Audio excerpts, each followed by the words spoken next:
সাইয়েদনা আদমকে আল্লাহ যখন বানালেন, তিনি বানালেন মিন তিনিন লাযিব, এঁটেল মাটি থেকে বানালেন। এঁটেল মাটি জমিন থেকে নিয়ে আল্লাহ রেখে দিলেন 40 বছর। আর আকাশকে বললেন, ও আকাশ, এই মাটির উপরে 40 বছর তুমি বৃষ্টি দাও। 40 বছর এঁটেল মাটির উপরে বৃষ্টি জমতে জমতে এটা হয়ে গেল হামাইম মাসনুন, কাদামাটি। কাদামাটি থেকে গেল 40 বছর। কাদামাটি থেকে আল্লাহ সাইয়েদনা আদম আলাইহিস সালামের ডাইস বানালেন। তারপরে আল্লাহ সূর্যরে বললেন, ও সূর্য, এবার আদমের কায়ার উপরে, মূর্তির উপরে তুমি 40 বছর সূর্যের আলো দাও। 40 বছর সূর্যের প্রখর ও তীর্যক তাপে আদম হয়ে গেছে এখন প্রকামলে ঠন ঠন করে। এখনো রুহের ফুৎকার দেয় নাই, কিন্তু কেটে গেছে 120 বছর।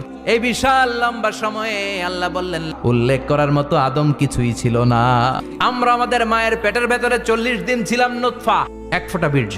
তারপরে 40 দিন ছিলাম আলাকা, রক্তপিণ্ড। তারপরে 40 দিন ছিলাম মুদগা, গোশতপিণ্ড। 3 40 120 দিন।